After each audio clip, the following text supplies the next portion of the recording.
A preschool boy I know was pleading to eat the dessert his mom had asked for as well.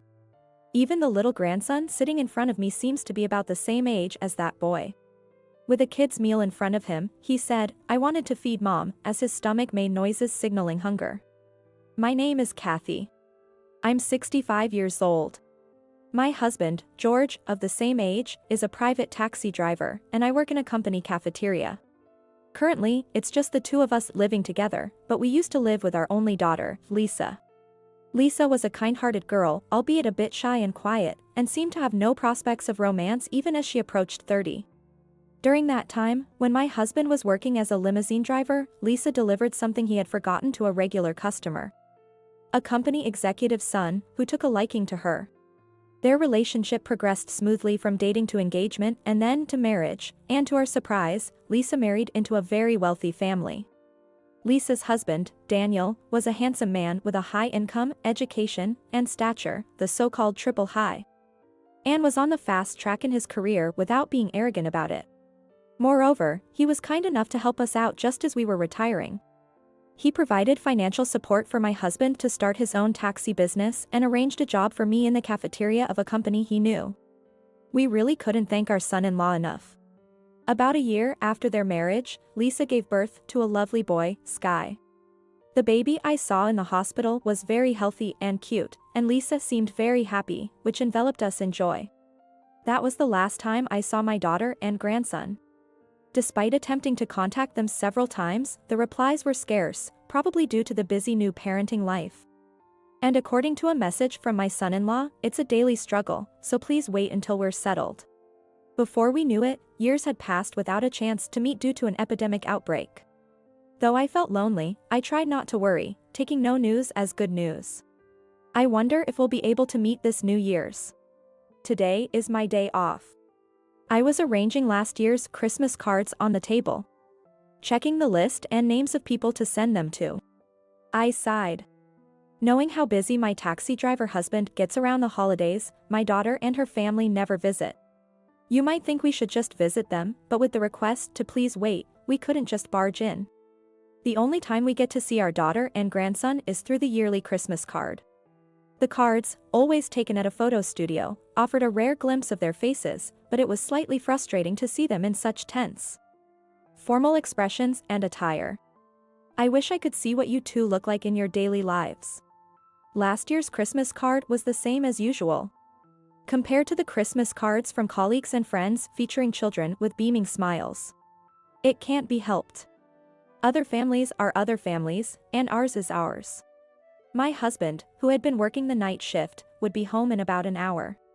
He requested a hot soup for today's cold snowy weather, so it's about time to start preparing lunch. Just as I was about to put away the Christmas cards and roll up my sleeves, the doorbell rang. I hadn't ordered anything or made plans to meet anyone. I wonder what it could be. With a question mark in my head, I cautiously opened the door, and there, in the falling snow, stood my daughter, Lisa, looking somewhat haggard. And her son, Sky, who had grown much taller. Side by side.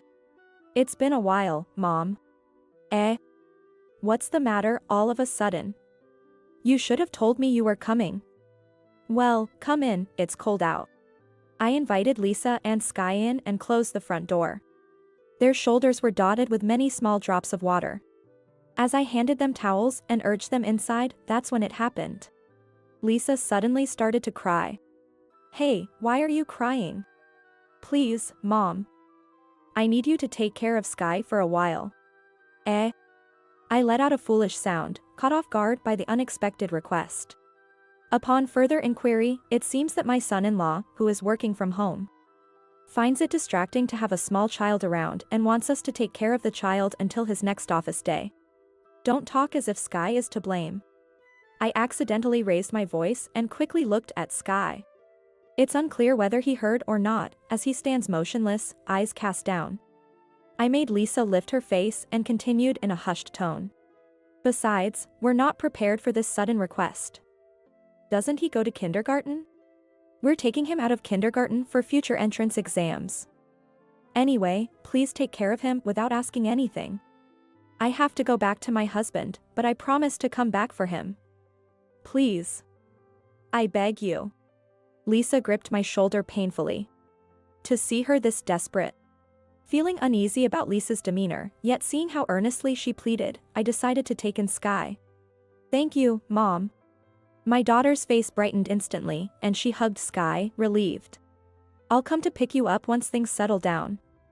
Stay here with Grandma and Grandpa until then, okay? Don't worry.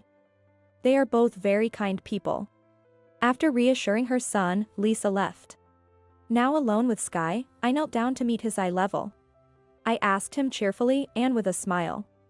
It's been a while, Sky. You've grown so much. How old are you now? I'm 4 years old.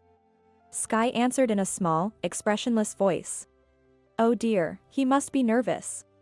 It can't be helped, we haven't seen each other since he was a baby. Come on, it's cold in the entrance. Come in. Yes. Sky entered the living room, looking uneasy. Sit anywhere. I'll make something warm. How about some hot milk? Yes, please don't trouble yourself. Such formal language again. I tilted my head at his adult-like expressions. While warming the milk in the microwave, I prepared a tea bag in my mug and poured hot water. Returning to the living room with 2 mugs in hand, I couldn't believe my eyes. Sky was sitting on the floor, with his back rounded. Hey, the floor must be cold. Come on, the sofa is free. This is your mom's childhood home, so it's your home too. Make yourself comfortable, okay? As I handed him the hot milk, he said, "Thank you very much," and hesitantly sat down, barely touching the sofa with half of his bottom. I wondered how to make him feel more at ease. Looking around, my eyes landed on the backpack at his feet. Did you bring any change of clothes? Can we check what's inside the backpack together? Maybe there's a toy or something he likes inside. It could be a conversation starter. When I asked with a smile, Sky handed me the backpack. Does that mean I can look inside? Inside the backpack were a few changes of clothes and underwear. Valuable items such as a health insurance card and a mother-child health booklet were also packed. There wasn't a single toy, instead, there was a pencil case and 3 preschool workbooks. Wow, you're working hard on your studies, aren't you? Maybe his adult-like manner of speaking is also for entrance exams. Sky bit his lip and looked down at my exclamation. To someone like me, who has never dealt with or been through elementary school entrance exams, being able to write alphabet seems more than enough for a child this age, but his reaction suggests otherwise. I smiled ruefully at the indescribable sadness. As I reached out to pat his head, he visibly flinched, startling me. Eh? Seeing Sky turn his face away and shrink his body as if to protect his head, I retracted my extended hand. Sorry, it must have been startling to suddenly have someone try to touch your head. I couldn't help but force a polite smile. Sky cautiously looked up at me and whispered in a small voice, "I'm sorry. I should be the one apologizing for startling you. It looks like you got caught in the snow, so let's warm up with warm foods. I will start making something for lunch now. Feel free to do as you like." As Sky slowly stood up and nodded silently, he immediately started working intently on his workbooks the moment I stepped away. I frowned at the sight. What kind of life have Lisa and Sky been leading? The way he speaks, the contents of his backpack, his behavior, it's all so unsettling. Is this the pressure of entrance exams? Regardless, it's unbearable to let him stay in such a tense state all the time. Even though it's unexpected, I get to live with my adorable grandson for a while. I'd love to see his innocent smile. I decided to change the lunch menu on the spot. I fried the shrimp I had bought, sautéed the chicken and onions, and flavored them with ketchup. I put cheese on the meatballs. The carrots were made into a sweet glaze. I almost finished cooking. I stopped what I was doing and called out to Sky. "Sky, lunch is almost ready. Go take a shower before lunch." But my workbooks. What are you talking about? Warming up comes first. I caught myself mid-sentence. Right, can you take a shower by yourself? Can you wash your hair and body? If it's difficult, we might have to wait for Grandpa to come back. He might resist taking a shower with me. Just as I was pondering, Sky shook his head vigorously.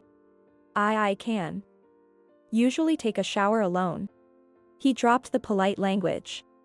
I couldn't help but soften my expression at this unexpected change. Struggling to contain my smirk, I gently told Sky. That's good then. I still have kitchen duties, so please take a shower alone. Take your time and warm up. I led him to the changing area. And I handed him a towel. I could hear the shower running. He seems to be doing fine. Relieved, I returned to the living room to resume my kitchen work. Dishes I hadn't made in years began to line up on the kitchen countertop. As I was arranging the completed dishes on the biggest plate in the house, Sky entered the living room with pattering footsteps. Just as I was about to tell him that lunch was almost ready, the sound of the front door opening echoed. Soon after, my husband's voice rang out in surprise. Whose shoes are these? Sky's shoulders jolted in shock. Hey, there are small shoes at the entrance. Who's this child? My husband, entering the living room, widened his eyes in astonishment.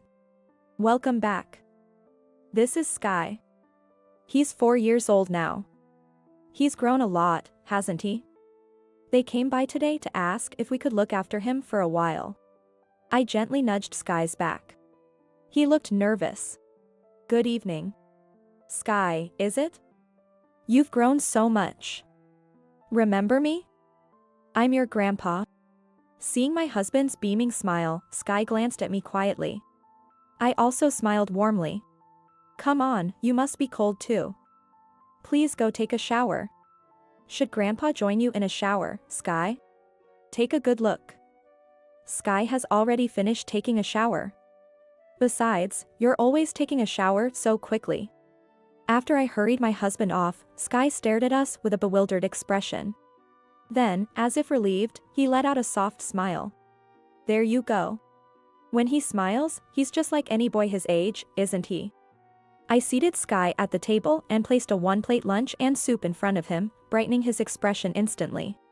It's Grandma's special kids meal. Please enjoy. I used my cafeteria honed skills to create an original kids meal. While Sky was in a shower, I cooked everything. He was about to take a bite with his fork when his hand suddenly stopped, as if he realized something. Then, furrowing his brows, he looked up at me with a question. But I haven't finished my workbooks yet, and I haven't gotten a perfect score. I was at a loss for words, not understanding the meaning behind Sky's words. Soon after, my husband came out, drying his hair. Is that a kid's meal? Looks delicious. Aren't you going to eat? Yes. Studying is important, but it's not good for children to be hungry. Encouraged by my husband's words, I gently spoke, and Sky slowly brought a meatball to his mouth with his fork, murmuring, delicious. As if relieved. Feeling relieved myself, my husband whispered to me from behind. You haven't hurt yourself or anything, have you? Excuse me? What an odd question to ask out of the blue. As you can see, I'm perfectly fine. Not even a scratch on me. After all, if I had injured my hands or fingers, it would interfere with my work, so I'm always very careful. No, ha ha ha. That's good then. Puzzled by my husband's forced laugh, I began preparing his portion of the meal. As the three of us sat down to eat, my grandson nibbled hesitantly at his food. If it's too much, you don't have to force yourself, okay? It's not that. If we eat slowly, even a little bit can make you full. I always share with Mom like this. I know how it works. I want to give some of this to Mom because it's delicious. Share with Mom. As I struggled to comprehend Sky's words, my husband suddenly stood up and left the room. Where are you going? I could hear him talking to someone in the distance. After a while, he returned, clutching his cell phone. He beckoned me to a corner of the room. What's going on? I called Lisa's house. That's unusual. My husband hardly ever calls our daughter. I called the landline. It was good she picked up. What does he mean? Before I could ask for clarification, my husband continued with a serious look. Listen. Don't raise your voice about what's going to happen next. Stay calm, as usual. I didn't understand what he meant. Despite never having seen such intensity from my husband before, a cold sweat ran down my back. Smiling gently, my husband knelt beside Sky and asked softly, "Sky, do you love your mom?" Sky nodded slightly. "And do you love your dad?" As soon as that question was asked, Sky bit his lip, looked down, and started to tremble. "Sky." As I rushed over, Sky looked up at me as if clinging for support. "I understand. I'm sorry, Sky. Your grandparents are here for you and your mom, okay? It's going to be all right. I just need to lift your shirt a bit." My husband gently lifted my Sky's shirt. The sight of numerous painful marks scattered across his soft skin made me swallow a scream that was about to escape. There were many bruises and scratch marks. And there were patches of blue and red bruises. My husband let out a quiet sigh, then hugged Sky, who was stiff with fear, and asked, "Was it your dad?" Without saying a word or nodding, Sky just sniffled and let big tears roll down his cheeks. I took that as his answer. I couldn't believe that something like this was happening. The reality was too hard to grasp. "We need to hurry, let's go," my husband said, looking determined. As I looked up, my husband was already putting on his jacket, grabbing his wallet and car keys. Get last year's Christmas card. We're going to Lisa's place." Before I knew it, my husband was in the car. Remember, it's the same with a taxi. If you go head-to-head with a dangerous customer in a private room, you'll lose. "Here's the plan," my husband said. As he checked the address and map, he gave me directions on what to do. The issue was what to do with Sky. Considering the place, I was debating whether to have Sky stay home alone. But then Sky took the initiative to get into the car himself. "I'm going to Mom's place," he said. Determination was clear in his eyes. He truly is an experienced driver. Once my husband checks the address on the New Year's card, he drives smoothly without even needing to use the GPS. Throughout the ride, Sky kept his fists clenched tightly. It seems the trash in the changing room raised my husband's suspicions.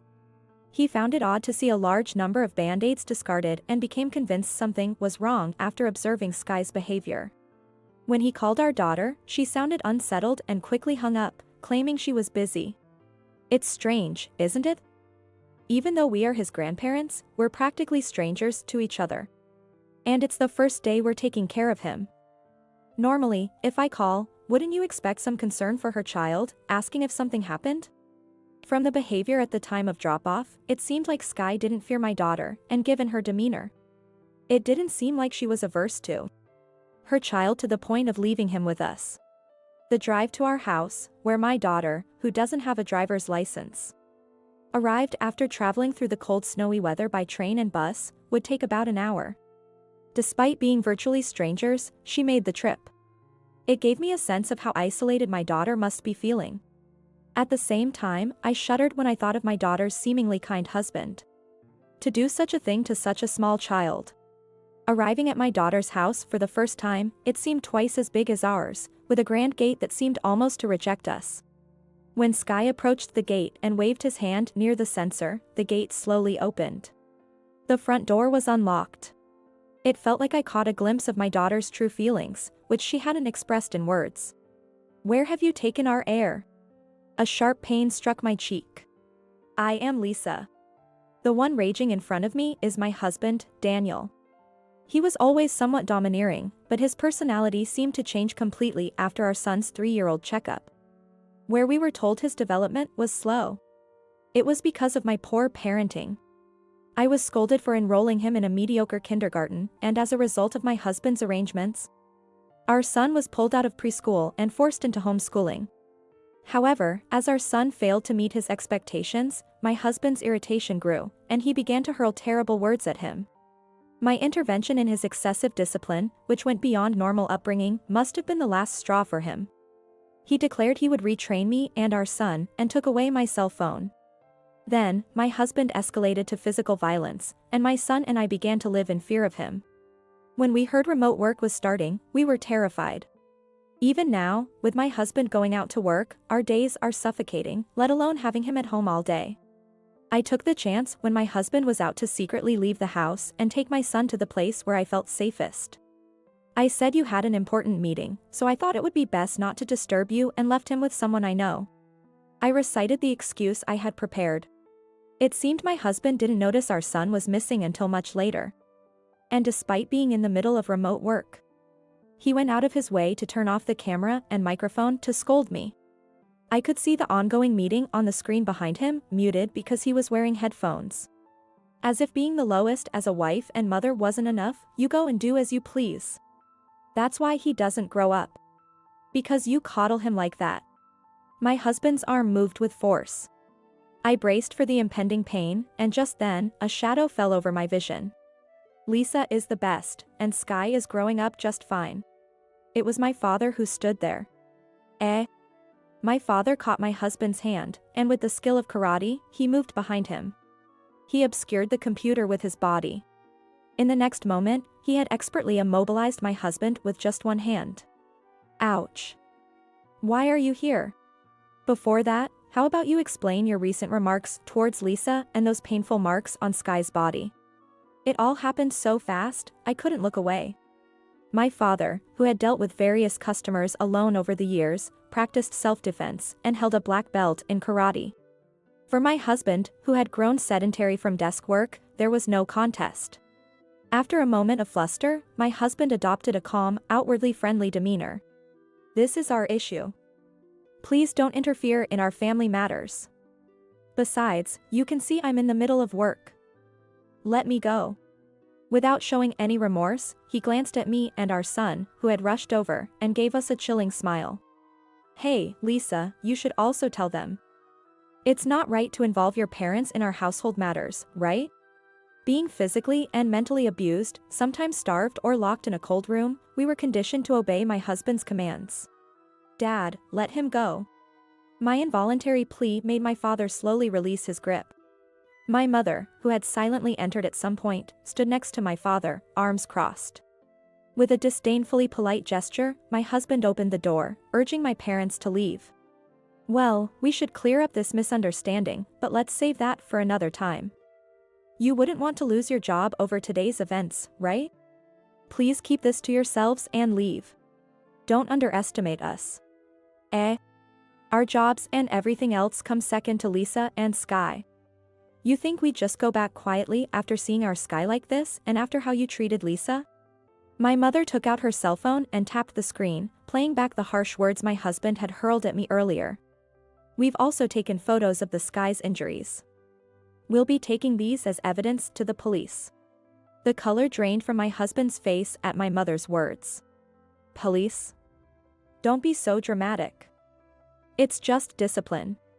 Calling it discipline to belittle your wife's humanity, to starve her, to inflict bruises on a 4-year-old until his skin is unrecognizable? Well, that's... I mean... He said he wanted to make a kid's meal for his mom. Despite living in such a grand house, are you not feeding your own family properly? Bombarded with questions from my parents, my husband was at a loss for words. This was my chance. Gathering my courage, I spoke up. We can't keep up with your methods anymore. Please, let's get a divorce. Huh? My body flinched reflexively at my husband's response. I had brought up divorce once before, but was immediately shut down without discussion. The reason was that it would look bad. Moreover, he insisted that he would take custody of our son because he's the heir, and even threatened to take away my elderly parents' jobs, forcing me to give up. But now, I saw an opportunity. Please. If you agree to a divorce and free me and Sky from you, we won't go to the police. Don't be ridiculous. Who do you think you're talking to? At my husband's shout, my son squeezed his eyes shut tightly. Always talking back. Do you have any idea what would happen to my reputation at work as a family man if we got divorced? I've given you a good home. Nice clothes, provided jobs for your retired parents, and I'm setting our child on the path to success. You should be grateful, not complaining. Breathless from his rant, my father muttered expressionlessly. Thanks for showing your true colors. Now everyone knows what you're really like. Didn't you notice? When our man put you in a hold, he turned on your computer's microphone and camera. Panicking, my husband rushed to the computer. In his haste, the earphone cord got caught on his foot and unplugged from the computer. Voices from the other side of the monitor began to be audible. Work discussions were forgotten by everyone. This isn't some kind of prank, is it? Isn't this bad? Well, this is. My husband tried to address the camera with a forced smile, but it was too late. One by one, people left the call until the screen went dark, leaving my husband standing in stunned silence. His phone then vibrated. Glancing at the screen, he snatched up the phone. Hello? No, that was just a misunderstanding. No, I mean, that's not it. It was probably his boss on the line. Leaving my desperately explaining husband behind, I headed to the entrance with my son and got into my father's car. In the silence, I whispered to the two sitting in front. Thank you. Welcome back, Lisa. Hearing her name called, my daughter sniffled. Even after living for 65 years, this was my first time witnessing such a turbulent scene. But the presence of my adorable sleeping children in the back seat filled me with affection. We were able to claim alimony and a portion of the assets, and because of the terrible treatment we had endured, we also received compensation. Through the lawyer, we learned about my son-in-law's fate. The meeting that day had not only colleagues but also executives who could influence future career paths. And his exposed true nature had seemingly closed the doors to advancement. Of course, this incident reached the ears of his father, a company executive, who decided to keep him at the company out of pity but cut off all parental ties, saying this was the end of their relationship. Moreover, rumors can be frightening. And tales like he mistreated his wife and child and was taken away by the police, and he supposedly has a prior arrest record, began to circulate, marking him as a dangerous individual. Though he has no place in the company, he must continue working there to pay a significant amount to my daughter and grandson, making his work environment extremely uncomfortable. Coincidentally, my daughter also started working there. Laughing about gaining weight from the delicious staff meals, she seemed to have regained her spirits. Recently, she was thrilled to receive a bonus for a healthy menu she devised that became a hit with female customers. Sky, whose injuries had healed, transferred to a local public kindergarten. With fewer children, he received more attentive care, and we were amazed at how quickly he picked up new skills. Although not very fond of studying, he enjoyed crafts and spent his free time creating art from scrap materials. Our home has become a little museum thanks to his creations. And still, on my days off, I make kids meals. Sky now finishes his portion and even asks for seconds, increasing both the effort and quantity required. But the joy far outweighs the trouble. I also play outside with him. He now likes to play at a park. Look, Grandma. He seems so fun playing outside freely now.